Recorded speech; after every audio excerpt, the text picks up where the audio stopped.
Marco Hanif Adeni സംവിധാനം ചെയ്ത് ഉണ്ണി മുകുന്ദൻ നായകനായിട്ട് വന്ന ഈ മലയാളം ആക്ഷൻ ത്രില്ലർ സിനിമയെക്കുറിച്ചാണ് ഇന്ന്.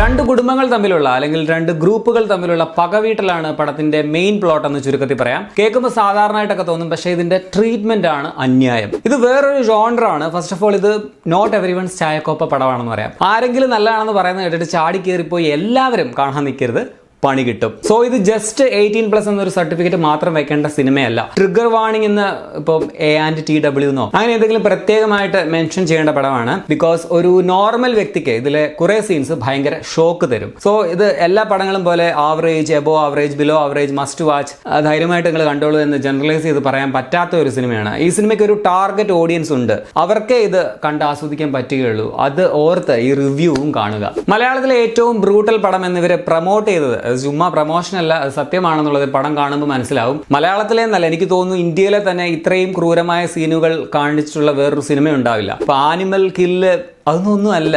ഇത് one of A kind movie എന്ന് പറയാം. എന്തായാലും സംവിധായകൻ ഹനീഫ് അദേനി പുള്ളിയുടെ ഒരു പൊട്ടൻഷ്യലും ക്രാഫ്റ്റും ഒക്കെ തെളിയിച്ചു തരുന്ന ഒരു സിനിമയാണിത്. പുള്ളിയുടെ മാക്സിമം എന്ന് തന്നെ പറയാം. അദേനിയുടെ സ്റ്റൈലിഷ് മേക്കിംഗ് തന്നെയാണ് പടത്തിന്റെ മെയിൻ പോസിറ്റീവും. കഴിഞ്ഞ വർഷം ഓണത്തിന് പുള്ളിയുടെ രാമചന്ദ്ര ബോസാൻകോ പൊട്ടി പാളിഷ് ആയപ്പോൾ അതിന്റെ കൂടെ ഇറങ്ങിയ RDX ആക്ഷൻ പടങ്ങൾക്ക് തന്നെ ഒരു ബെഞ്ച് മാർക്ക് വെച്ചായിരുന്നു. അതേ അദേനി ഈ വർഷം ഈ സിനിമ കൊണ്ട് ബ്രൂട്ടൽ വയലന്റ് ആക്ഷൻ എന്നൊരു ജോണറിന് ഒരു ബെഞ്ച് മാർക്ക് കൊടുത്തിരിക്കുന്ന പടമാണിത്. പടത്തിലെ ആക്ഷൻ സെറ്റ് ചെയ്തേക്കുന്നത് അപാരമാണെന്ന് തന്നെ പറയാം. ഇപ്പൊ ഇടനാഴിയിൽ ഒരു ഫൈറ്റ് സീൻ ഉണ്ട്, അത് എടുത്തു പറയണം. ചില ഗെയിംസ് പോലെ ഇപ്പൊ ഓൾഡ് ബോയ് ഒക്കെ ഓർമ്മിപ്പിക്കുന്നുണ്ട്. സ്റ്റിൽ അത് വളരെ ബ്രില്യന്റ് ആയിട്ട് തന്നെ എക്സിക്യൂട്ട് ചെയ്തിട്ടുണ്ട്. സോ കാലെ കിങ്സന്റെ സ്റ്റണ്ട് കൊറിയോഗ്രാഫി ഇതിന്റെ മെയിൻ ഹൈലൈറ്റ് തന്നെയാണ്. ഉണ്ണി മുകുന്ദൻ ആസ് മാർക്കോ ഏറ്റവും ആപ്റ്റ് ആയിരുന്നു. സ്റ്റൈലിഷ് ആണ്, എപ്പോഴും ഇങ്ങനെ സ്യൂട്ടൊക്കെ ധരിച്ച് കാണപ്പെടുന്ന വ്യക്തിയാണ്, മാസ് ആണ്, മാൻ ഓഫ് ഫ്യൂ വേർഡ്സ് ആണ്. ബട്ട് അയാൾ ഒരു സൈക്കോ കൂടിയാണ്. ഇപ്പൊ സന്ദീപ് റെഡ്ഡി വാങ്കാപ്പടങ്ങളിലെ നായകനെ പോലെ ടോക്സിക് ആണ്, ഒരു കില്ലിംഗ് മെഷീൻ ആണെന്ന് പറയാം. അതേസമയം ആനിമലിലെ നായകനെ പോലെയല്ല, പലപ്പോഴും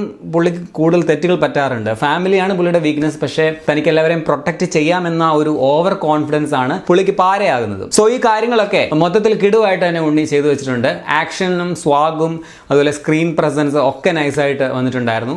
ഉണ്ണി മുകുന്ദന്റെ തലവര തന്നെ മാറ്റുന്ന പടങ്ങളിൽ ഒന്നാവും മാർക്കോ. ഞെട്ടിപ്പിക്കുന്ന മറ്റൊരു പ്രകടനം ജഗദീഷിന്റേതാണ്. പുള്ളിക്ക് ഒരു അന്യായ റോളാണ് കൊടുത്തിട്ടുള്ളത്. അപ്പം അത് ഭയങ്കര യുണീക്ക് ആയിട്ട് തന്നെ പുള്ളി അവതരിപ്പിച്ചു വെച്ചിട്ടുണ്ട്. കിടിലനായിരുന്നു. പിന്നെ റസൽ എന്ന റോളിൽ വന്ന നമ്മുടെ ഷമി തിലകന്റെ മകൻ അഭിമന്യു അന്യായമാണ് മോനെ. മലയാളത്തിലെ ഏറ്റവും ഭീകരമായിട്ടുള്ള ക്യാരക്ടറുകളിൽ ഒന്നാണെന്ന് പറയാം. സൈറസ് ആയിട്ട് വന്ന കബീർ ദുഹാൻ സിംഗിന്റെ പേരും എടുത്തു പറയണം. ആക്ച്വലി ഇതിലെ വില്ലന്മാര് ഭയങ്കര സ്ട്രോങ് ആണ്. ലോകത്തിലെ തന്നെ ഏറ്റവും വെറുപ്പിച്ച വില്ലന്മാരുടെ കൂട്ടത്തിൽ പെടുത്താവുന്നവരാണ്. സിദ്ദിഖ് കയ്യടി വാങ്ങുന്ന മറ്റൊരു താരമാണ് പടത്തിലെ. ഇപ്പം വിക്ടറായിട്ട് വന്ന നടൻ പേരെനിക്കറിയില്ല. പടത്തിന്റെ ഒരു ഇമോഷണൽ കണക്ഷൻ ഒക്കെ ഏറ്റവും കൊണ്ടുവരുന്ന ഒരു ക്യാരക്ടറാണ്. കിടുവായിട്ട് ചെയ്തിട്ടുണ്ട്. അൻസൻ പോൾ, ശ്രീജിത്ത് രവി, ദിനേശ് പ്രഭാകർ, അർജുൻ നന്ദകുമാർ, അങ്ങനെ കുറെ ആളുകൾ പടത്തിലുണ്ട്. നായികയായിട്ട് വന്ന യുക്തി തരേജ വൻ ശോകമായിരുന്നു. ലിപ്സിംഗ് ഒക്കെ പരമ ബോറായിട്ടാണ് തോന്നിയത്. മലയാളം അറിയാവുന്ന ഏതെങ്കിലും ഒരു നടിയെ കൊണ്ടുവന്നാൽ മതിയായിരുന്നു. വിക്ടറുടെ കാമുകയായിട്ട് വന്ന നടി പേരറിയില്ല. ചേട്ടത്തിയായിട്ട് വന്ന ബിന്ദു സജീവ്, പെങ്ങളായിട്ട് വന്ന നടി അവരുടെ പേരറിയില്ല. ഇവരും നൈസായിരുന്നു. ചന്ദ്രു ശെൽവകുമാറിന്റെ ക്യാമറ കിടുവാണ്. ഷമീർ മുഹമ്മദിന്റെ എഡിറ്റിംഗ് പടത്തിന്റെ ഒരു അസറ്റ് തന്നെയാണ്. രവി ബസ്രൂറിന്റെ മ്യൂസിക്കും ബാക്ക്ഗ്രൗണ്ട് സ്കോറും മികച്ചതാണ്. എങ്കിലും ചില സീനുകളിൽ BGM ആവശ്യമില്ല എന്ന് എനിക്ക് തോന്നി. അവിടെയൊക്കെ BGM കൊടുത്തിട്ടുണ്ട്, അത് വേണ്ടായിരുന്നു. ഇനി ഇതിന്റെ നെഗറ്റീവ്സ് പറയുകയാണെങ്കിൽ, ഇത്തരം പടങ്ങളുടെ ഒരു സ്ഥിരം ടെംപ്ലേറ്റ് പടത്തിന്റെ തുടക്കത്തിൽ ഫോളോ ചെയ്യുന്നതാണ് ഇതിന്റെ ഒരു നെഗറ്റീവായിട്ട് ആദ്യം പറയാനുള്ളത്. ഫസ്റ്റ് ഹാഫ്, പ്രത്യേകിച്ച് ക്ലൈമാക്സിന് തൊട്ട് മുമ്പാണ് ഈ പടം അതിന്റെ യഥാർത്ഥ സ്വഭാവം, തനി സ്വഭാവം കാണിക്കുന്നത്. ആ ഒരു രംഗത്തിന് മുമ്പുള്ള ഭാഗങ്ങൾ ഭയങ്കര ക്ലീശയാണ്. ഇപ്പോൾ ഓവർ ഹീറോയിക് ആയിട്ടുള്ള സീനുകൾ ഇൻട്രോ കഴിഞ്ഞതിന് ശേഷവും പിന്നെയും സ്ലോ മോഷൻ ആണെങ്കിൽ തന്നെ അത് തന്നെ കട്ട് ചെയ്താൽ ഒരു 20 മിനിറ്റ് പടത്തിന്റെ ലെങ്ത് കുറയ്ക്കാൻ പറ്റും. പിന്നെ ഹനീഫ് അദേനിയുടെ മുൻ പടങ്ങളിലെ പോലെ നായകനെ ചുമ്മാ തള്ളി പറയുന്ന കുറെ സപ്പോർട്ടിംഗ് ക്യാരക്ടേഴ്സ്, പ്രത്യേകിച്ച് കുട്ടികൾ തന്നെ ആദ്യം ഇങ്ങനെ തള്ളി കുറെ വെറുപ്പിച്ചായിരുന്നു. അതുപോലെ ഭയങ്കര നാടകീയമായിട്ടുള്ള ചില ഡയലോഗ്സ് ഉണ്ട്. ഇപ്പൊ ചിലതൊക്കെ കേട്ടപ്പോൾ ഇത് വല്ല തെലുങ്ക് കന്നഡ പടത്തിന്റെ വല്ല ഡബ്ബിംഗ് ആണോ എന്ന് തോന്നിപ്പോയി. അത്രയ്ക്ക് ആർട്ടിഫിഷ്യൽ ആയിട്ട് ചില ഡയലോഗ്സ് വന്നിട്ടുണ്ട്. ചിലയിടത്ത് പടം ഒട്ടും റൂട്ടഡ് അല്ലാതെ പോകുന്നതും, അതായത് കേരളത്തിൽ തന്നെയാണ് നടക്കുന്നതെന്നൊരു ഫീല് വരുന്നതും ഒരു പ്രശ്നമാണ്. പിന്നെ ഞാൻ കണ്ട തിയേറ്ററിന്റെ പ്രശ്നമാണോന്ന് അറിയത്തില്ല, ചില ഡയലോഗുകൾ തിരിയുന്നില്ലായിരുന്നു. എനിവേ പടത്തിന്റെ ആ ഒരു ബ്രൂട്ടൽ വയലന്റ് സീനുകൾ തുടങ്ങുന്ന ഇന്റർവെല്ലിന് തൊട്ട് മുമ്പുള്ള ഭാഗം വരെ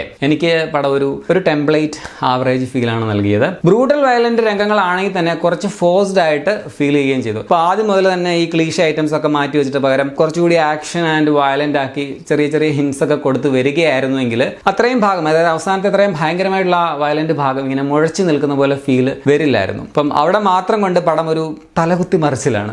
സോ ആദ്യമേ ഇതിന്റെ സ്വഭാവം ഒന്ന് കാണിച്ചു കൊടുക്കണമായിരുന്നു എന്ന് തോന്നി. അതുപോലെ തന്നെ ഇത്രയും ഒക്കെ ക്രൂരത കാണിച്ചിട്ടും അതിന് പകരം കൊടുത്തത് അത്ര പോരായിരുന്നു എന്നൊരു തൃപ്തി കുറവുണ്ട്. ഞാൻ ആദ്യം പറഞ്ഞാൽ ഈ പടത്തിന്റെ ടാർഗറ്റ് ഓഡിയൻസ് വേറെയാണ്. ഇപ്പൊ ഭയങ്കര റിവ്യൂസ് ഒക്കെ കണ്ടിട്ട് ഹൗസ്ഫുൾ എന്നൊക്കെ കേട്ട് നോർമൽ പ്രേക്ഷകർ ചാടി കയറി ഈ പടം കാണാൻ നിൽക്കരുത്. ബ്രൂട്ടൽ വയലന്റ് പടങ്ങൾ അത് സിനിമയാണെന്ന് കണ്ട് തന്നെ ഉൾക്കൊണ്ട് ആസ്വദിക്കുന്ന ആൾക്കാർക്ക് വേണ്ടിയുള്ള, അവർക്ക് വേണ്ടി മാത്രമുള്ള ഒരു സിനിമയാണ്. അല്ലാതെ സാധാരണക്കാർക്ക് ഇത് സഹിക്കാൻ പറ്റില്ല. ബിക്കോസ് ഇതിന്റെ വയലൻസ് ആണെങ്കിൽ തന്നെ ഇതിലെ ആരെയും ബാക്കി വെച്ചിട്ടില്ല. സ്ത്രീകൾ, കുട്ടികൾ എല്ലാവരോടും അതുണ്ട്. അത് കണ്ടിരിക്കാൻ ഭയങ്കര പ്രയാസമാണ്. ഞാൻ തന്നെ പലതവണ തല വെട്ടിച്ചു, കണ്ണടച്ചു, അങ്ങനെയൊക്കെ ഞെട്ടിപ്പോയി സത്യം പറഞ്ഞാൽ. പടം കണ്ടിറങ്ങിയിട്ടും ആ രംഗങ്ങൾ തലയിൽ ഇങ്ങനെ ഓടുകയാണ്. അത്രയ്ക്ക് ഷോക്കിംഗ് ആൻഡ് ഹോണ്ടിങ് ആയിട്ട് പോയി. കഴിഞ്ഞ ദിവസം ഞാൻ IFFKയിലെ the girl with the needle എന്ന് പറഞ്ഞൊരു പടമുണ്ട്. അത് സ്ക്രീൻ ചെയ്യുന്നതിനിടയിൽ ഒരാൾ ബോധം കെട്ട് വീഴുന്നുണ്ടായിരുന്നു. ഇപ്പം 30-40 വയസ്സൊക്കെ ഉള്ളൊരു മനുഷ്യനാണ്. പക്ഷേ ചില സീനുകൾ അത് ചിലർക്ക് എങ്ങനെയാണ് അത് ട്രിഗേർഡ് ആവുക എന്ന് പറയാൻ പറ്റില്ല. സോ എല്ലാവർക്കും പറ്റിയതല്ല ഇത്തരത്തിലുള്ള പടങ്ങൾ. ഇപ്പൊ ബ്രൂട്ടൽ വയലന്റ് ആക്ഷൻ പടങ്ങൾ എൻജോയ് ചെയ്യുന്നവരാണ്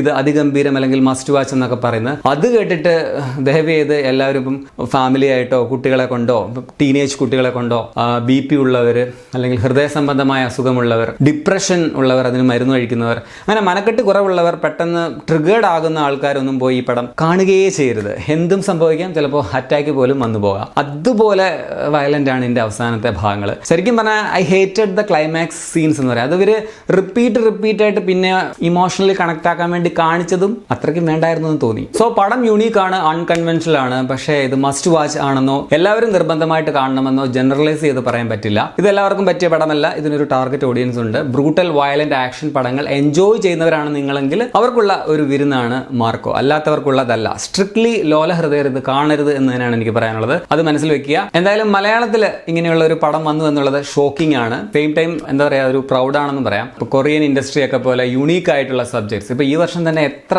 തരം വെറൈറ്റി സാധനങ്ങളാണ് മലയാളത്തിൽ ഉണ്ടായിട്ടുള്ളത്. 2024 വാസ് ഫാന്റാസ്റ്റിക്. അങ്ങനെ ഇന്ത്യൻ ഇൻഡസ്ട്രിയിൽ ഒരു ചെറിയ സ്റ്റേറ്റിൽ നിന്നും ഇന്റർനാഷണൽ ക്വാളിറ്റിയിലുള്ള സബ്ജക്ട്സ് വേൾഡ് സിനിമയിലെ ഇപ്പോൾ കൊറിയൻ അല്ലെങ്കിൽ സെർബിയൻ വയലന്റ് പടങ്ങളെ പോലും വെല്ലുവിളിക്കുന്ന രീതിയിലുള്ള പടങ്ങളും ഇറങ്ങുന്നുണ്ട് എന്ന് കാണിച്ചു കൊടുത്ത ഒരു പടം എന്ന നിലയിൽ ഈ സിനിമയെ അപ്രിഷിയേറ്റ് ചെയ്യുക തന്നെ വേണം. കൂടാതെ ഇത് അതിന്റെ ടാർഗറ്റ് ഓഡിയൻസിൽ തന്നെ എത്തട്ടെ എന്ന് ആഗ്രഹിക്കുന്നു. അങ്ങനെയാണെങ്കിൽ കുറെ ചർച്ചകളും വാഗ്വാദങ്ങളും ഒക്കെ ഒഴിവാക്കാൻ പറ്റും. അപ്പോൾ നിങ്ങൾ ഈ പടം കണ്ടിട്ടുള്ളവരാണെങ്കിൽ നിങ്ങളുടെ അഭിപ്രായം കമന്റിൽ രേഖപ്പെടുത്തുമല്ലോ.